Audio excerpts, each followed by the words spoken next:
ହେଇଗା ଇରେ ଗୁରୁବଦନ ମୋ ଘରେ କଣ କାଟିଥିଲା ମାଉସରେ ହାଡୁ କାଟ ସେ କଥା ତମ ଝିଅକୁ ପଚାର। ଆରେ ମା ଡଲି ମତେ ନପଦରେ ଟିକେ କଣ ଚାଲିଥିଲା ତମେ ବା ମତେ ଖେଳିବାକୁ କହିଲ ମୁଁ ତ ଖେଳୁଥିଲି। କଣ କହିଥିଲି ପୁଅ ପିଲା ସାଙ୍ଗରେ ଖେଳିବା ମୁଁ ଏତେ କଥା ଜାଣିନି। ତମେ ମୋ ସାଙ୍ଗମାନଙ୍କ ସହ ଏଇ ଘର ଭିତରେ ଖେଳିବାକୁ କହିଥିଲ। ମୁଁ ତ ମୋ ସାଙ୍ଗ ସହ ଖେଳୁଥିଲି। କୋଉଦିନ ବୁଦ୍ଧି ହବ ମୁଁ କଣ କହିଦେଲି ମୁଁ କହିଥିଲି ଝିଅ ପିଲା ସାଙ୍ଗ ସାଙ୍ଗରେ ଖେଳିବୁ ଇଏ କଣ ଝିଅ ପିଲା ଏଇଟା ପୁରା ପୁଅ ପିଲା ଆଉ ଯଦି ଜାଣି ଶଳା ପକା ଡଙ୍ଗରା ଅଛି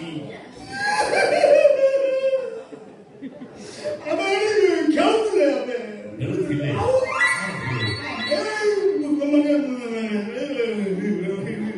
ଶଳା ଖେଳି ଖେଳି ମୋ ଅବସ୍ଥା ନାହିଁ ତୁ ଶଳା ମତେ ଖେଳ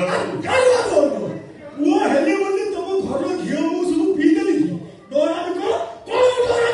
ଶଳା ମୋ ଘରେ ଠିଆ ମତେ କଣ ଏରୋଡ ବାଟେ କଥାବାର୍ତ୍ତା କରୁଛି ମୁଁ ତତେ ପଚାରୁଛି ମୁଁ ନଥିଲା ବେଳେ ମୋ ଝିଅ ସାଙ୍ଗରେ ଆସି କଣ ପାଲା ଆରମ୍ଭ କରୁନି କୋଉ ପାଲା ବସା ସ୍ୱାଦ ହେଇନି ଯାହା ହେଇଛି ଖାଲି ଠିଆ ଠିଆ ଠିଆ ଠିଆ ଠିଆ ଶଳା କଥା ହଉଛୁ ଏତେ ସାହସ ମୋ ଝିଅ ସାଙ୍ଗରେ ତୁ ଆପା କରିବୁ ଇଚ୍ଛା ଥିଲେ କଣ ହବ ତମ ଝିଅକୁ ତ ତମେ ଏମିତି ଟ୍ରେନିଂ ଦେଇଛ ତମ ଝିଅକୁ ଯାହା ପଚାରନ୍ତୁ କହୁଛ ବାପାକୁ ପଚାରିବେ ବାପା ଯଦି କହିବେ ବାପା କଣ ଛାନା ଗୁଡଟା କହିବେ ମୁଁ ଜାଣିପାରୁନି ତୁ କଣ ଜାଣିପାରୁ ତୁ ଯାହା କରିବ ଝିଅ ସେୟା କରିବ ନା କଣ ଯଦି ତମ ଝିଅ ସେୟା କଲା ମୁଁ କଣ ତମ ଜାତି ଚାଲୁଛି କି ତମ ଦେଇକି ହେଇଯିବ ବାପା ମୁଁ ଗୁଲ ଭାଇ ସବୁ ମୋବାଇଲ ଯିବି। ହଁ ଟିକେ ହେଇଯିବ ଚା ପିଆକୁ ପଇସା ନାହିଁ ଟିକେ ହେଇଯିବ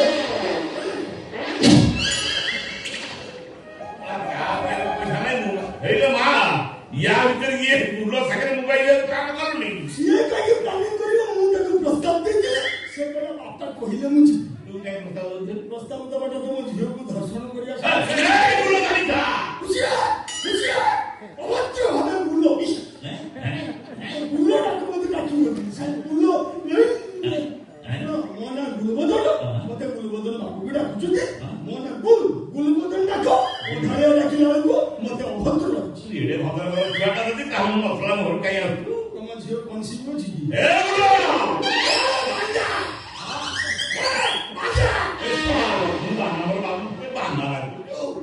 ମତେ ବା ଗୁଲବଦନ ବାବୁ ଡାକୁଛନ୍ତି କିଏ ମିନିମମ 10-25 ଖଣ୍ଡେ ଗୁଲବଦନ ବାବୁ ଡାକୁଛନ୍ତି ବାବୁ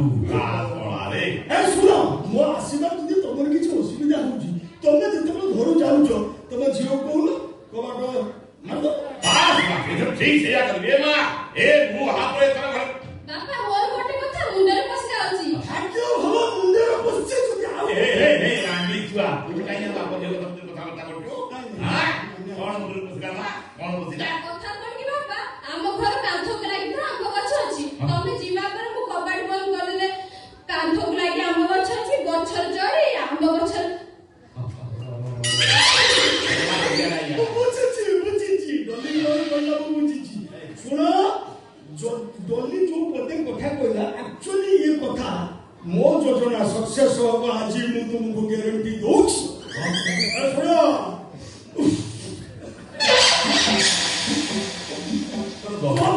ଆମ୍ବ ଗଛ କାଟିବାର ତମେ ବ୍ୟବସ୍ଥା କର ମୁଁ ଯଦି ତମ ଘରକୁ ନ ଆସି ପାରିଲି ସିନ୍ଧି କାଟ କରିକି ତମ ଘର ଭିତରେ ପଶିବି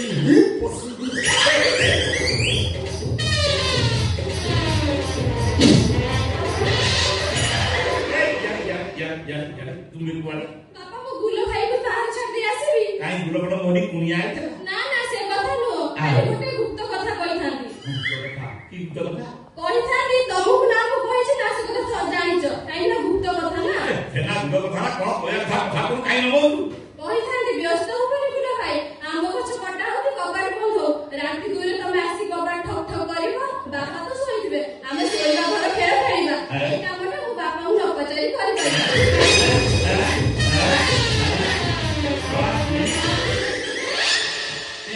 ଗୁଲଗୁଲ ହଉଛି ରେ ମୋ ଝିଅ କଣ ଏମିତି ମତେ କହିଦେଇଗଲା ତାମାନେ ୟାଙ୍କର କଣ ଆଗରୁ ଏମିତି ଚାଲିଛି ନା ଭବିଷ୍ୟତରେ ଚାଲିବ ବୋଲିକିରି ମତେ ସତର୍କ କରିକିରି ଯାଉଛି ଜଣା ମୋ ଝିଅ କଥା ଶୁଣି ସାରିଲା ପରେ ମୋ ଦେହ ମନ ଯାଉଛି ମୋ ମୁଣ୍ଡରେ